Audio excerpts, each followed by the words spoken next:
Welcome to Lesson Learned, the official podcast of the Curriculum Instruction and Assessment Department in Midwestern Intermediate Unit 4. I'm your host, Shannon Smith, and today we're diving into climate shift, transforming schools for the future. A school's climate isn't just about rules and routines. It's about relationships, belonging, and the overall well-being of students and staff. A positive school climate fosters academic success, emotional resilience, and a true sense of community. But how do we get there? How do we shift the way we think about discipline, mental health, and student voice to build schools that truly serve every learner? That's exactly what we'll explore in this podcast series on school climate. Each episode will welcome experts who are at the forefront of this transformation. We'll uncover strategies that are making a real difference, challenge outdated practices, and highlight the innovations that are shaping the future of education.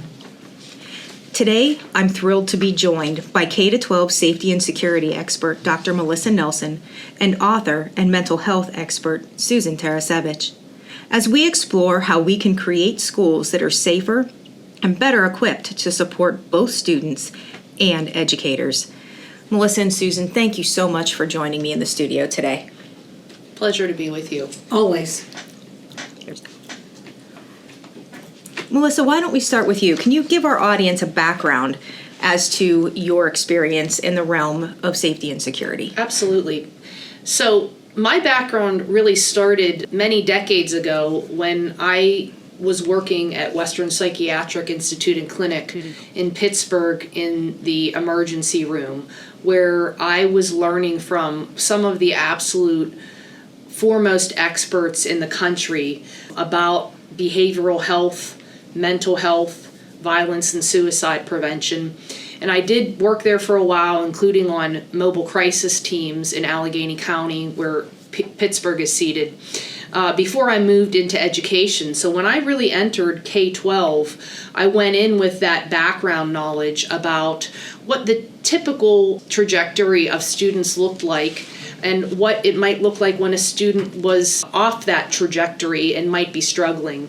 So I brought those two components together as I worked in various types of settings in K-12, in urban settings, suburban settings, rural settings, everything from being a paraprofessional to a general education teacher to a special ed teacher to an administrator. And I realized that the true love of professional work that I wanted to focus on was K-12 safety and security and bringing all of that knowledge and experience together. Well, my turn. I began my career in education teaching high school biology, chemistry, anatomy, physiology, physical science. Kids were coming into my classroom, and while I could write crackerjack lesson plans and knew how to differentiate instruction, kids were coming in and with talk of suicidality, and they were telling me about what drugs they could buy on the street, and I had never dealt with anything like that before. So I knew that I needed more education and more literacy, some more confidence in the area. So I went back to Duquesne and got my master's in school counseling, and that helped some. And then I went to something called student assistance training, and in those days it was 5 days long, and it was a deep dive into mental health issues, substance use issues, trauma, family engagement, barriers to learning, and I thought it was the best training I'd ever gone to. I went on to start a student assistance team in my high school and act as a school counselor, and then went on to become an administrator. You know, all good things come to an end, and sometimes life gives you a nudge, and my school closed. So I was looking for something creative to do that was not classroom teaching, and I stumbled into this role at the University of Pittsburgh Medical Center, Addiction Medicine Services, providing student assistance training K-12 to educators, and I felt like I'd found my niche. I really see SAP as evolving over the last 30 plus years. I feel like, we have found that we need the prevention aspect of MTSS and PBIS, whereas SAP is more responsive to issues that are emerging, hopefully early enough that we can put some interventions in place. I think MTSS really expands the offerings of SAP, and they're a necessary marriage. I did my doctorate in educational leadership at the University of Pittsburgh, where I specialized in program evaluation. And so really from my student assistance background and current role, I feel like I've been able to move in a number of different directions, not the least of which is school climate and school safety. And really do find myself enjoying the work and hopefully making some small difference. Thank you. Well, what do you say we just dive into today's discussion? Let's do it. All right, to get us started, I feel that there are a lot of mixed perceptions out there about the distinctions between school climate and school culture. So, what roles do students, teachers, and administrators play in shaping school climate, including addressing some of these common misconceptions? Shannon, what I love about your question is that you included students in having a role, of actually a very large role, in how school climate and school culture are developed. And of course, the adults in the building, everything from teachers to custodians to secretaries to the superintendent.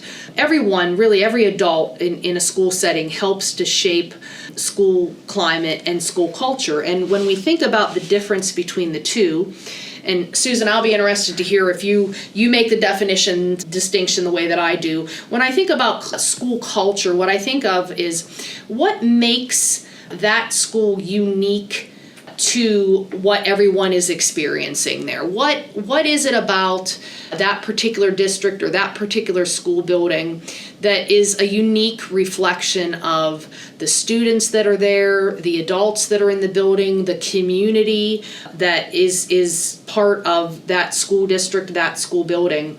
And I think about culture as far as, what reflections as far as demographics, reflection as far as expectations of the community of what the public schools or school entity is supposed to look like. And when I think about climate, it's really how do people feel while they're there in that building? Do children and adolescents feel connection, positive connection to the people that are there, the adults in the school? Do they feel positive connection to their peers? Are they presented with experiences that help them develop holistically who they are? Are there positive experiences there being led by positive adults who can help with people feeling and walking away every day and while they're there with positive connection? I want to echo what you said about school climate being how the school feels. And if you walk into different schools, you can see and feel it's palpable, that daily atmosphere, that experience. I think school culture then kind of feeds into that because people in that building, the adults, know what their boundaries are. There are strong norms and expectations for behavior. There's traditions. There's values that shape behavior. So I think school climate is observable.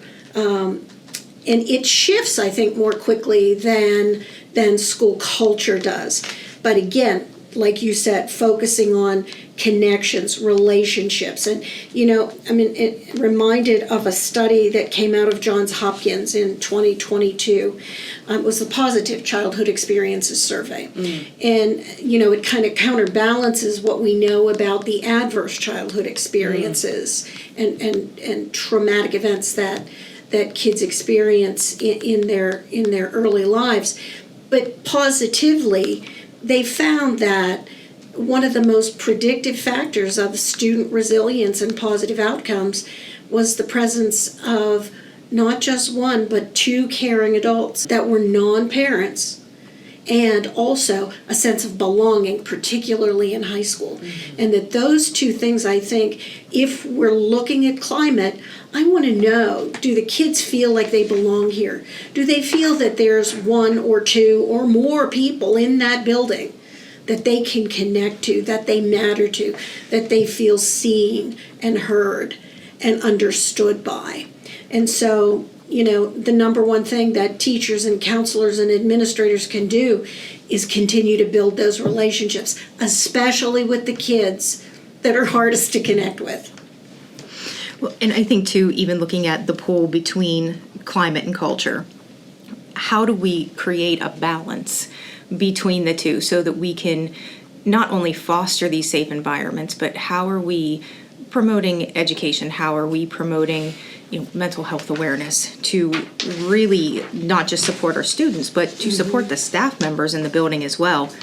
And I know we've touched base a lot on the positive side of school climate, but what are some of the warning signs of a toxic or unsafe school climate? I'd like to start with that. You talk to the teachers and they're overwhelmed, they're anxious. They are feeling a lack of support by administration, both in the building and above. Morale is low, burnout is evident. There's not clear communication. There are high levels of stress and anxiety in students. And really, that then turns into frequent turnover of teachers and staff, resistance to change, inequity.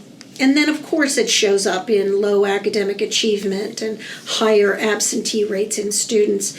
And there have been so many studies that really show that how a teacher is in the classroom, so goes the students. And that teachers who are burned out and have high levels of secondary traumatic stress, their kids also have higher levels of cortisol in their bloodstream. I'm a brain junkie, so I feel compelled to throw that in wherever I can. But, we really have to take care of our staff because they're on the front lines and they're the ones that really make our environment in a school, our climate, and our culture physically and emotionally safe for learning. Susan, I'm glad you ended with the statement about centering the staff, because I know that often when we're even training school staff to learn more about mental health in children and adolescents, trauma, being trauma sensitive with children and adolescents, we forget to start with centering the adults who have to carry all of that work out.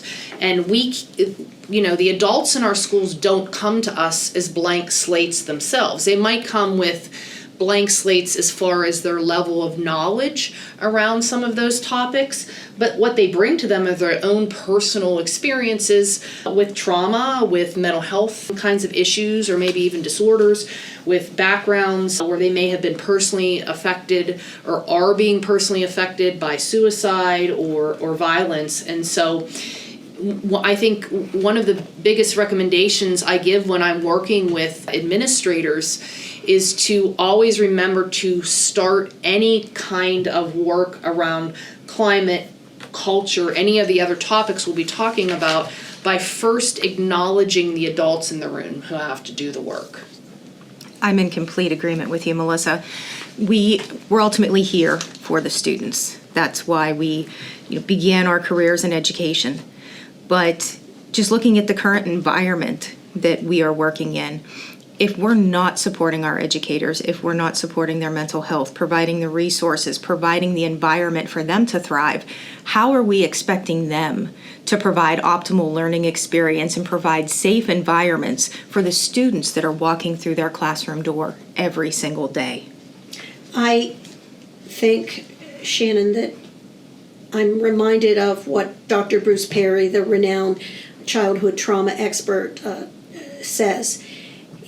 That caring for staff doesn't mean telling them another new strategy for self-care or encouraging them to take better care of themselves, but how are we collectively supporting each other through things like tap in, tap out systems, where if I'm having a bad day or a crisis and I need 5 minutes, I have a way to get somebody to cover my class.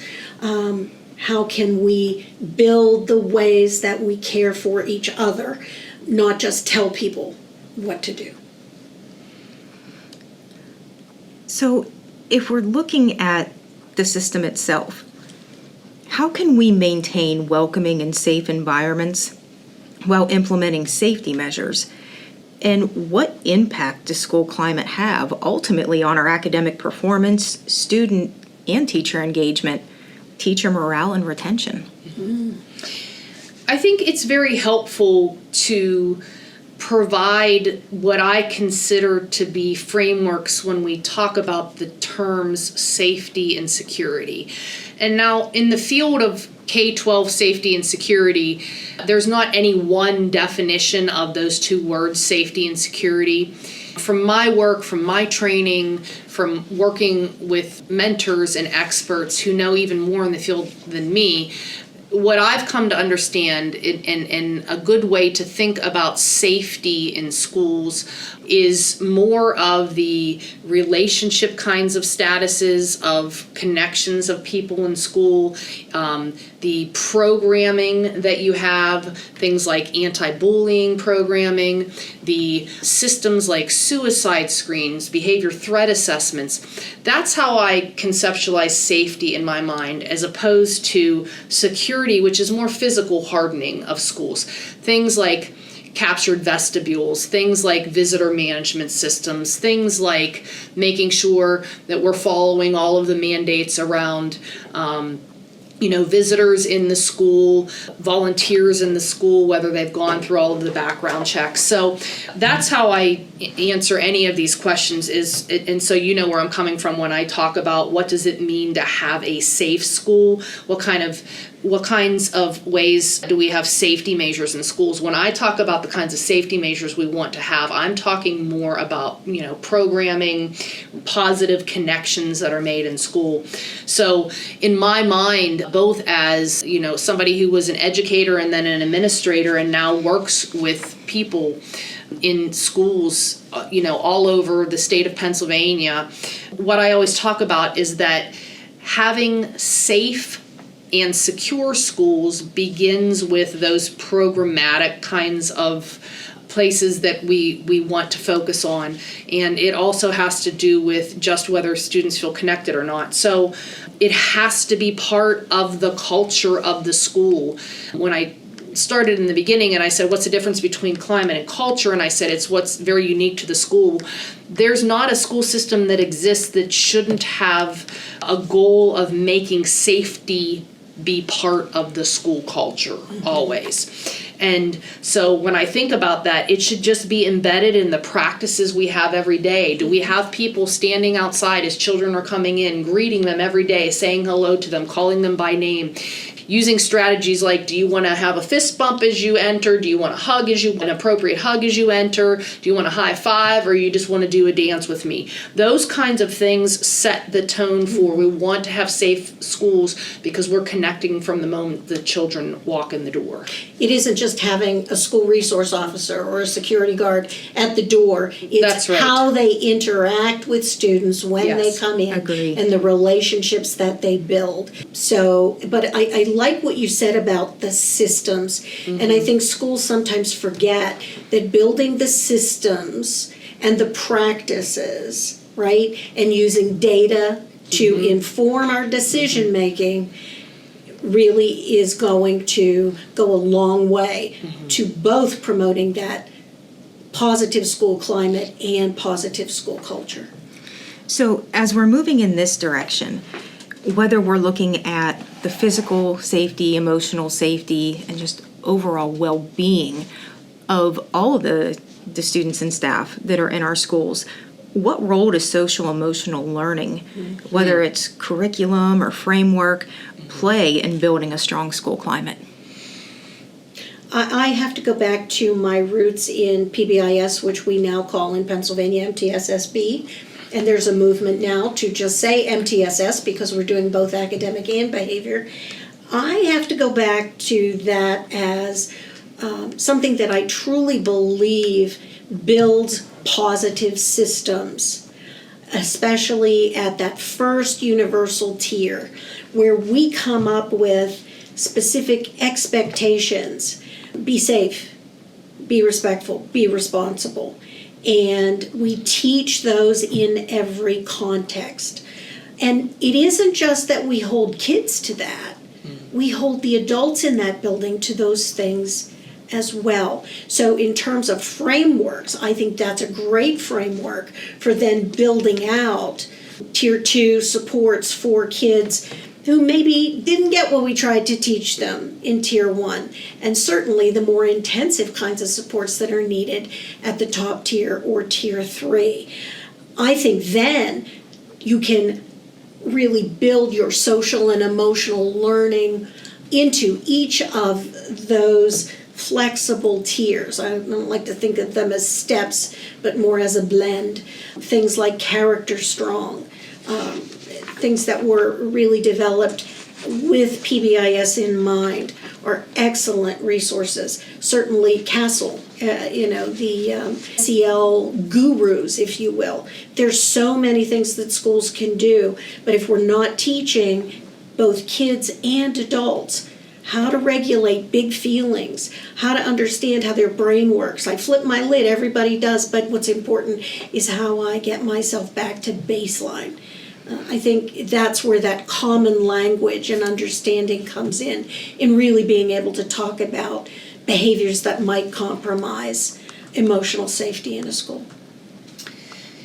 I think social and emotional learning is one of those big words, again, Susan and Shannon, that is tossed around a lot, and it's helpful, I think, when we're giving answers to some of your questions, Shannon, to talk about what that means to us, because the terminology social and emotional learning has been used so much by so many people that I don't always know that we're talking about the same thing. And so when I talk about what role social and emotional learning has in schools, the very basic way I think about how schools should approach social and emotional learning is, do we want to make sure that our students are walking into the world, as you said, Susan, with the ability to navigate the world in a pro-social way? Are they able to learn skills and use skill sets that allows them to show up wherever they are in life and navigate those in ways that are, positive ways for them, teaching them that it's part of the human experience to have a whole range of emotions, but it's really how we handle those range of emotions that helps us really be able to navigate the world in a positive way. And so when I'm talking about social and emotional learning, I'm really talking about what are the skill sets required for children and adolescents and adults to have and to be highly skilled in to be able to have positive interactions in the world.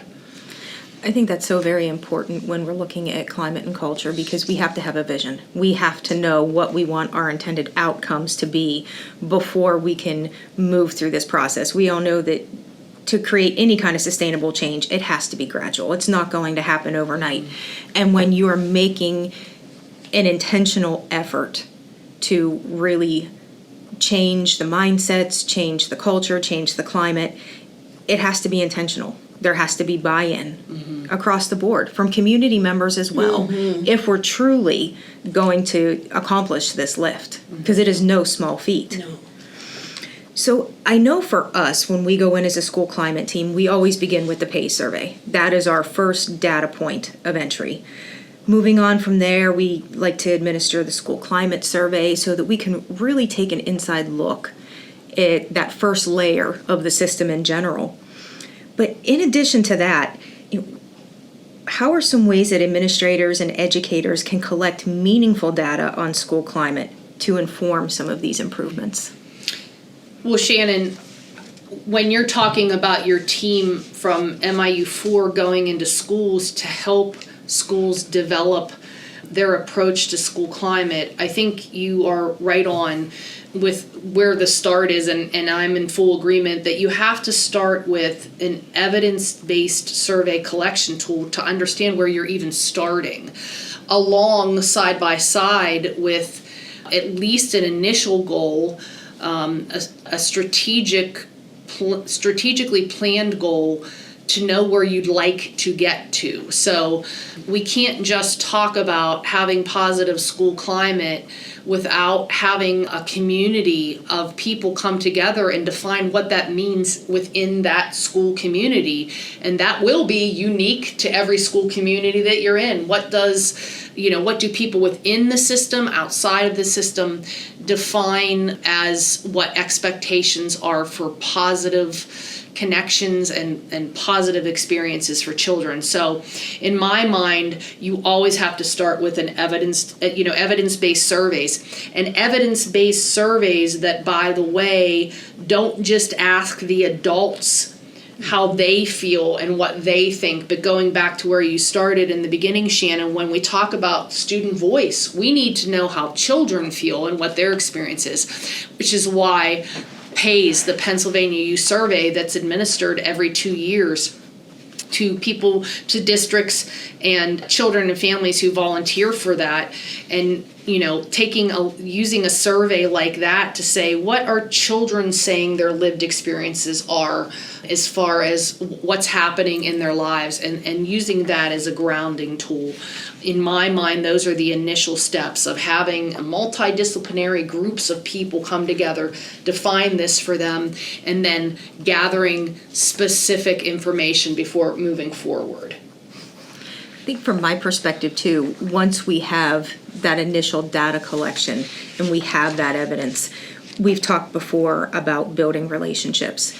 Working on a school climate improvement team, we have got to get face to face with our educators, our administrators, and our students. We need to be conducting these focus groups. Now we have an entry point for discussion based on the data that we have collected. Mm-hmm. So now let's get into the heart of the conversation. Mm-hmm. Let's find out, in diving deeper into the various layers of the system itself, we need to have a strong voice and we need to have strong perspectives from all of the stakeholders mm-hmm. that are involved in this process. And by the way, Shannon, I think it's important to point out that because Pennsylvania uses the PAU survey PAYS as one of those organizing tools, that can be one of the biggest anchors.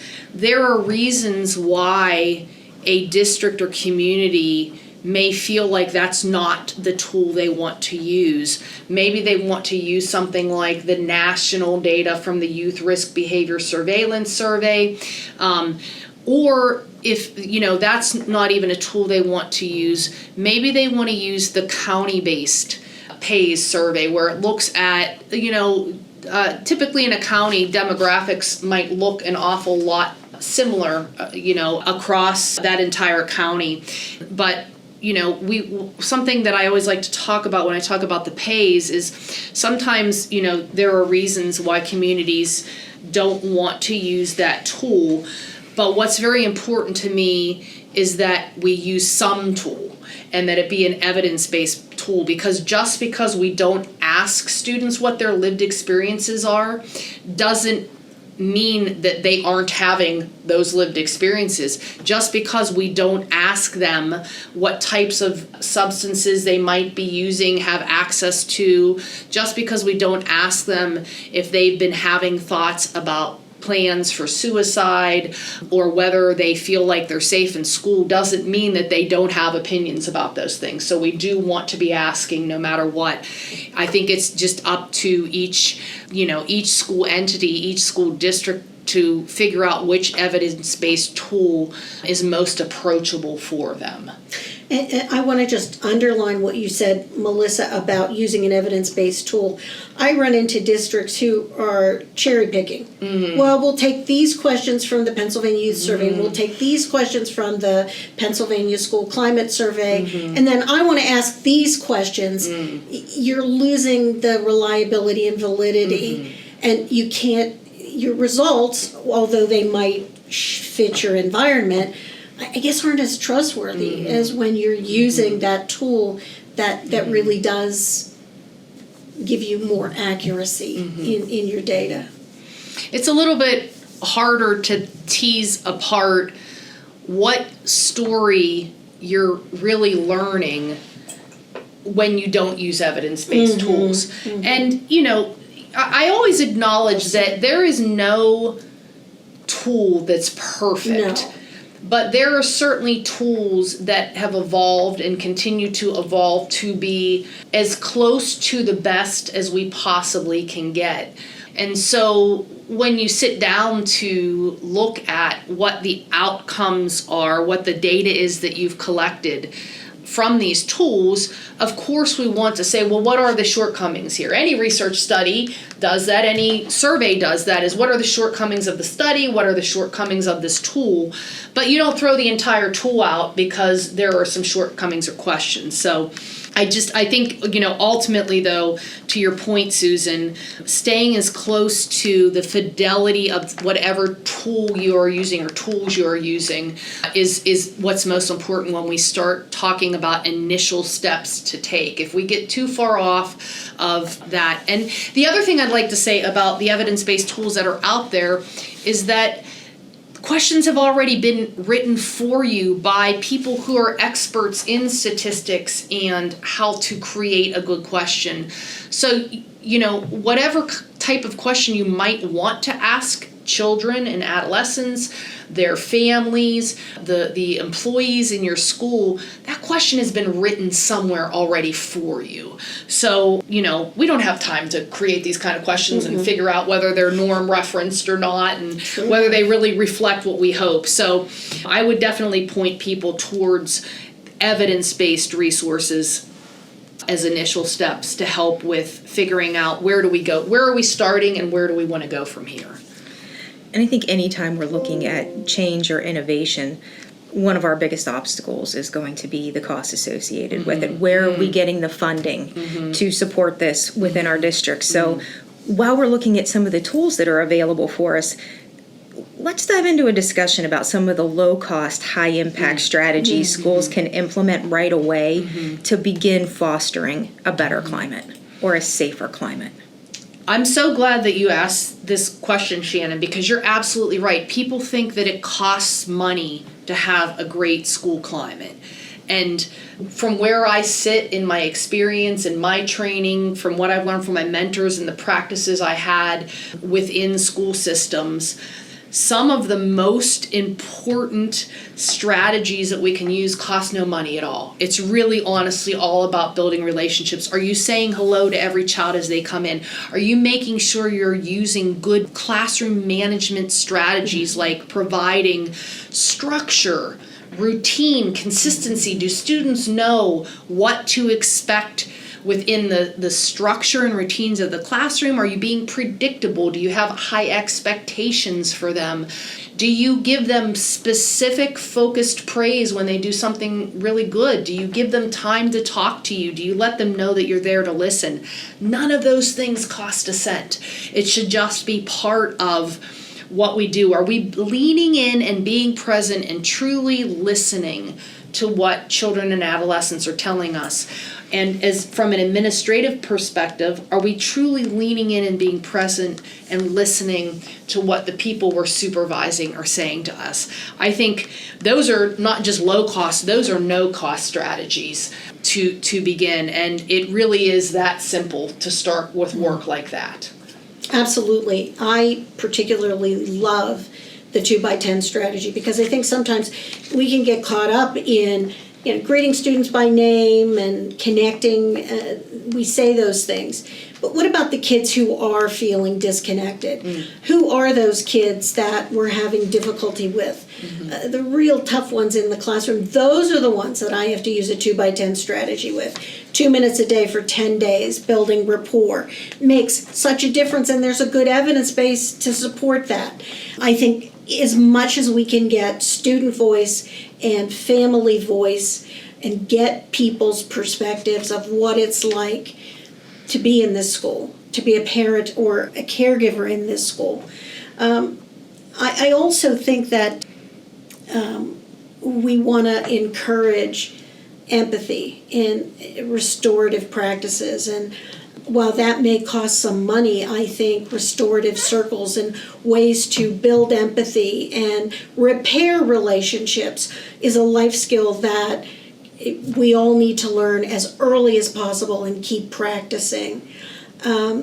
And I also think helping people understand that mistakes are part of learning, and that we really want to recognize that mistakes are learning opportunities.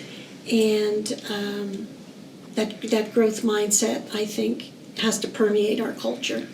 In building those connections, I can recall when I was student teaching a few decades ago now, my cooperating teacher, one of her first pieces of advice to me in fostering a positive environment in my classroom was to always make sure that I was addressing my students by name. Mm-hmm. She says, you'll never underestimate the impact of someone's name, because for many of our students, they can go for days at a time without somebody actually acknowledging them by who they are.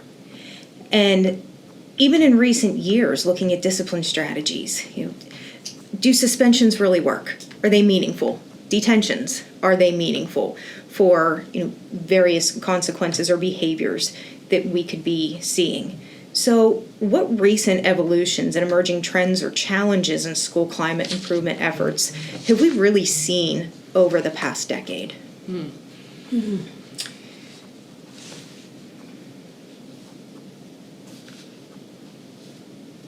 I think one thing that I've seen over the last decade is really building the MTSS framework and helping everyone in a school buy into the values, the expectations that we have. It's how we do business.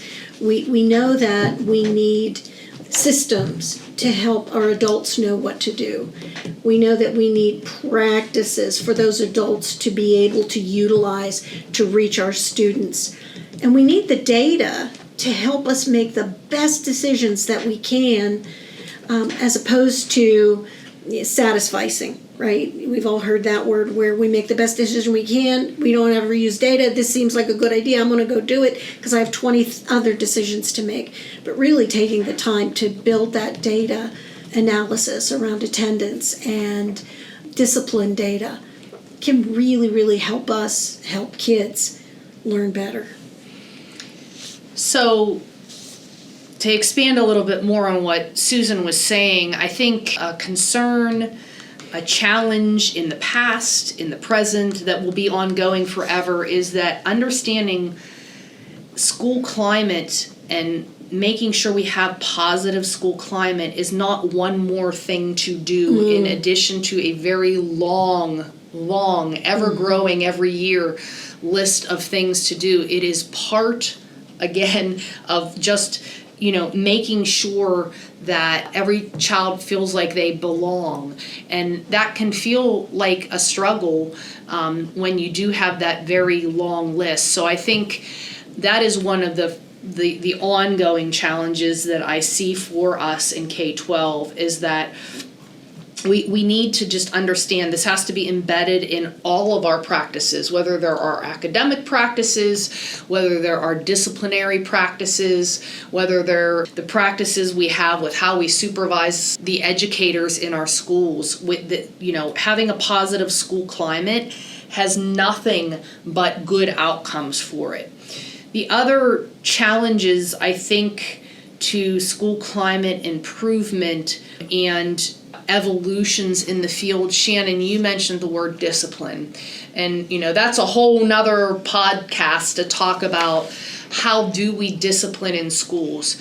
What we do know, and what the evidence is very clear about, is that exclusionary discipline does not work the way that we think it might work. It's not accomplishing the goals that we think.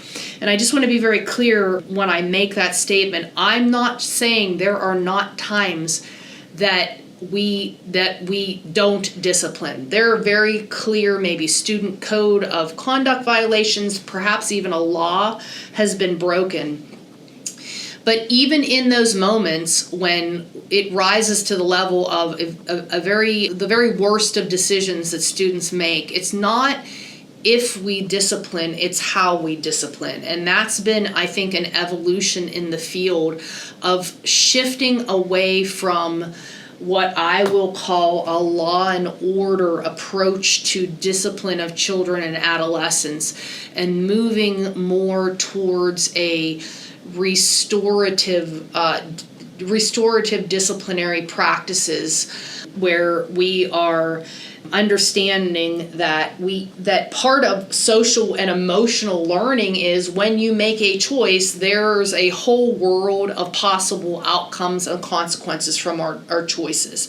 And when the choices that we've made result in outcomes that are not pro-social, when they are outcomes that maybe harm someone else, that we do have to address that in a way, though, that still is teaching lessons that we have to learn, that children and adolescents have to learn. So I think those are really the two biggest areas that I see, including and especially how we discipline in schools.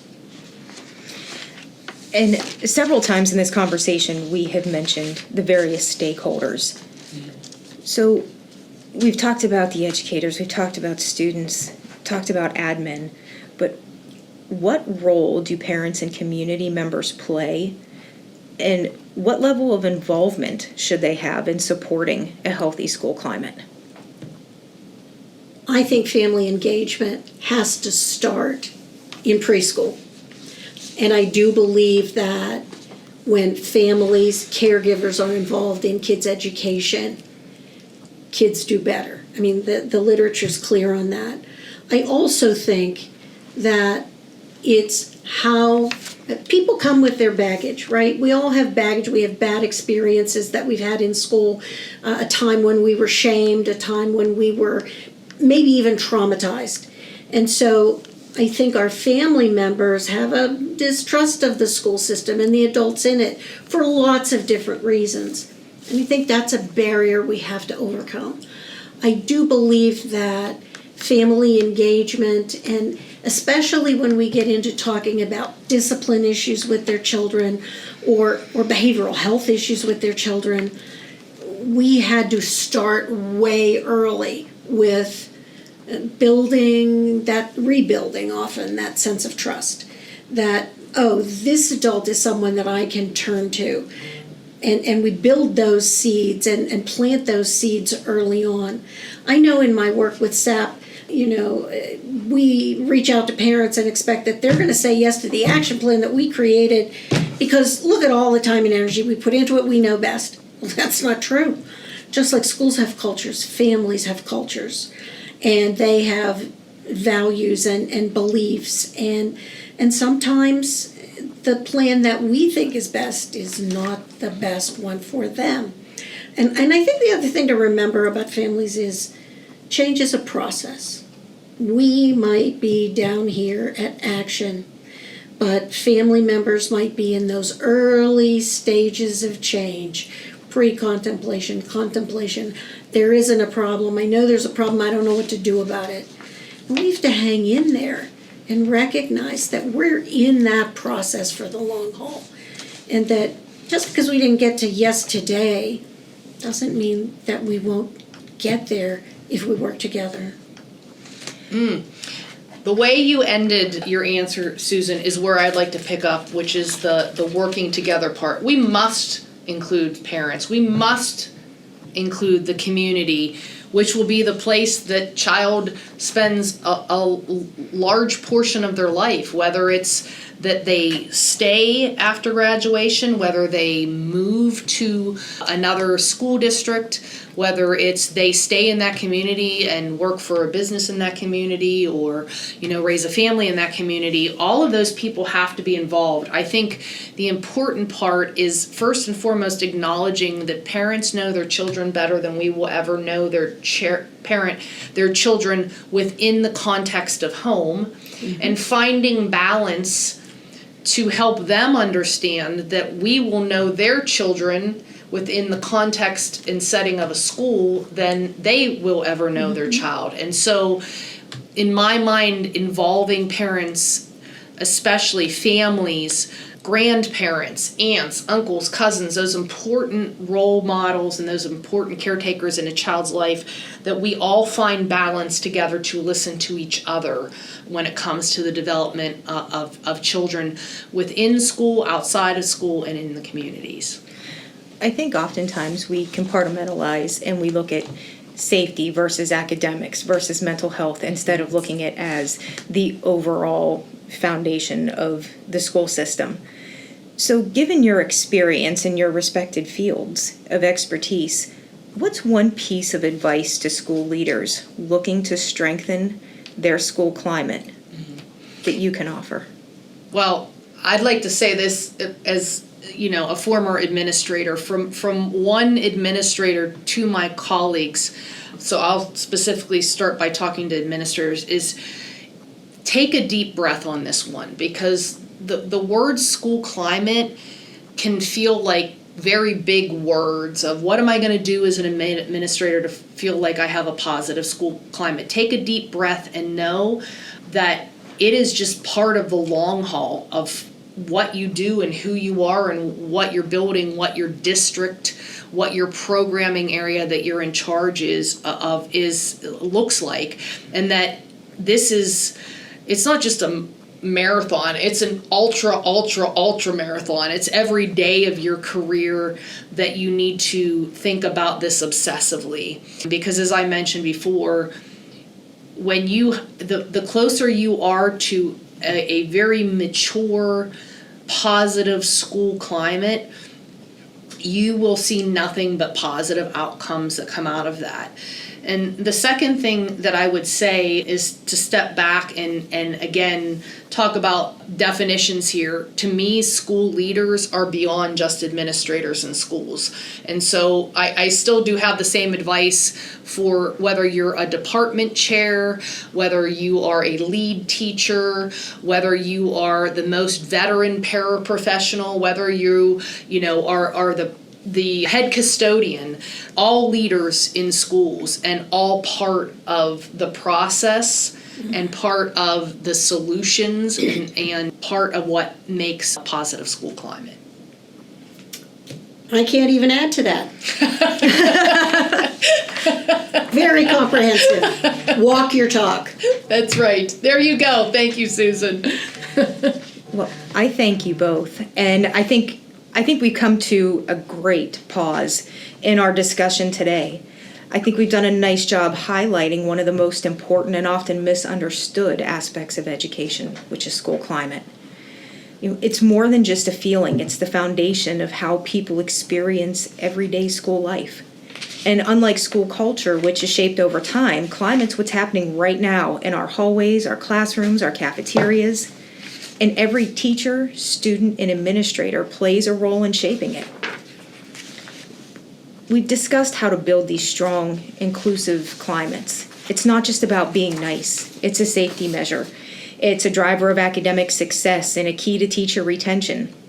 It's what allows SEW, equity, and learning to actually take root. And we address some red flags too, like disengagement, distrust, or silence in the face of issues that need to be addressed. So if there's one takeaway today, it's this. Improving school climate doesn't always require big budgets, just big intention. Listen to your people. Use the data that you have available. Start small, stay consistent, and make your climate a shared responsibility. Thanks for tuning in to Lesson Learned, the official podcast of the Curriculum Instruction and Assessment Department at Midwestern Intermediate Unit 4. Until next time, continue to educate, innovate, and inspire. We'll see you soon.